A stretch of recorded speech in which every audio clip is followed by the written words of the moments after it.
الله والله والله. أعوذ بالله من الشيطان الرجيم. بسم الله الرحمن الرحيم.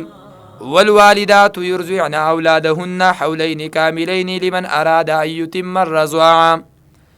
دیکه یو لسم حکم مخکې بیان شن، دلته دولسم حکم بیانوي او دا دولسم حکم په دې کې مسله د رضاعت او د تربیت د بچو مسله الله کوي او رد دی په جاهلیت باندې چې کله به ښځه طلاقه شوه نو بیا به د خاوند سره داسې دشمني وه چې د بچو له به پی نه ورکول او که هغې به پی ورکول نو ده به ورله بیا خرچ او خوراک نه ورکوو. نو الله رب العزت په دغه طریقه رد فرمایي او فرمایي چې ګورې د ښځې له پکار دا ده چې که چېرته طلاقه شوه نو چې د خاوند د بچو له پی ورکوي او که دا پی ورکوي نو دا خاوند چې دی دا به د دې بچو د دې پی ورکولو په عوض کې دې زنانه له خرچ او خوراک ورکوي.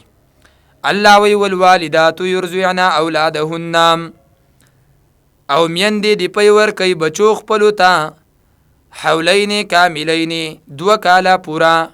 د امام ابو حنیفه رحمه الله مسلک د سورة احقاف آیت نمبر 15 لاندې عالمانو ذکر کړی دی چې 2.5 کاله دی او د صاحبینو قول د پی ورکولو د مودې په باره کې 2 کاله دی، خو بیا امام ابو حنیفه رحمه الله رجوع کړی و د دې قول نه او هغه هم بیا د 2 کالو قایله شوی. بیا دا خبره یاد ساتل پکار دی چې بچی له 2 کاله پی ورکول دا څه واجب حکم نه دی، بلکې که چېرته کې دا مور او پلار یوه رضایي زنانه د ده دپاره ونیسي او وایي چې پی ورله ورکوه نو دا هم روا دي. او که د 2 کالو نه مخکې چې د دې ماشوم په صحت باندې څه اثر نه پرېوځي دوی مشوره وکړي چې د پیو نه یې کټ کوو نو هم یې کټ کولی شي. لمن اراده یتم الرضاعه، الله فرمایي وی هغه چا لره چې غواړي چې پوره کړي پی ورکول، چې دا موده د پی ورکولو او پی ورکول پوره کول غواړي نو الله رب العزت فرمایي وی دا د هغه چا دپاره دا حکم دی چې 2 کاله دی بیا ورکوي، دی نه دی زیات پی ماشوم له نه ورکوي. وعلى المولود له رزقهن وکسوتهن بالمعروف، او په پلار د بچی باندې خوراک د دوی او جامه د دوی دا په ښه طریقه باندې یعنی د عرف او د رواج مطابق چې څنګه عرف او رواج کې وي نو داسې به ورکوي. او الله فرمایي لا تکلف نفس الا وسعها، کړاو نشي ورکېدی هیڅ چاته مګر برابر د وس د هغه. د پلار چې څومره وس دی نو دومره د خرچ خوراک جامه ورکوي.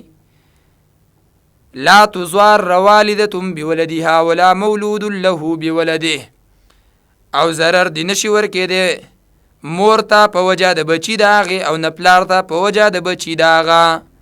الله فرمایي وایي دا پلار به د مور لا د دې بچي په وجه باندې څه تکلیف او ضرر نه ورکوي، دا شان دا مور به د پلار لا د دې بچي په وجه او سبب باندې تکلیف او ضرر نه ورکوي. نو معلومیږي د دې نه ده چې دا مور به د پلار د دې بچي په دې نه یاری چې نه ورکوم ورله پیو ځان ورله بل څوک ونیسه او خامخا نه پلار ته دې تکلیف نه رسوي په بچي سره.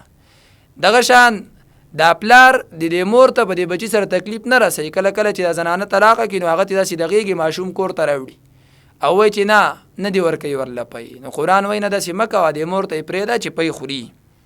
وعلى الوارث مثل ذلك، او په وارث باندې کم چې د دې پلار وارث دی یعنی دغه بچی په شان دغه خرچه ده، دغه شان خرچه و بیا دا وارث هم کوي، یعنی پلار یې نشته دی د ماشوم نو د پلار چې څوک وارث دی نو په دې ماشوم باندې به خرچه دی کوي. او بیا الله فرمایي فإن أرادا فصالا عن تراض منهما وتشاور فلا جناح عليهما، پس که وغواړي دوی د تینه پرې کول پر رضا د دې دواړو په مشوره د دوی پس هیڅ ګناه نشته په موده نه پوره کولو کې. الله فرمایي که چېرته دا مور او پلار په دې باندې رضا وي چې مونږه دا ماشوم د پیو نه کټ کوو په مشوره باندې نو الله وایي په دې دواړو څه ګناه نشته. وإن أردتم أن تسترضعوا أولادكم فلا جناح عليكم إذا سلمتم ما آتيتم بالمعروف، او نشته هیڅ ګناه په تاسو باندې که تاسو وغواړئ چې دا یې ونیسئ دپاره د بچو خپلو کله چې پوره ورکوئ هغه شی چې مقرر کړی وي تاسو په ښې طریقې سره. الله وایي که تاسو د خپلو بچو دپاره رضاعي میندې نیسئ چې هغه ورله پی ورکوي نو په تاسو څه ګناه نشته، خو دا کومه زنانه چې د بچي له پی ورکوي نو د هغې سره چې تاسو کومه خبره کړې ده چې څه پیسې د هغې څه اجرت به در کوم نو چې هغه کله تاسو پوره ورکوئ. واتقوا الله ویریږئ د الله نه واعلموا او پوه شئ ان الله بما تعملون بصیر چې بېشکه الله ستاسو عملونه اینی ستاسو په عملونو باندې الله لیدونکی دی. یعنی که تاسو د دایې له پیسې نه ورکوئ د رضایي مور له د دې پیو ورکولو اجرت نه ورکوئ دوکې وغیره ورسره وکئ الله وایي زه خو ستاسو په عمل لیدونکی یم. واخر دعوانا ان الحمد لله رب العالمين. الله الله الله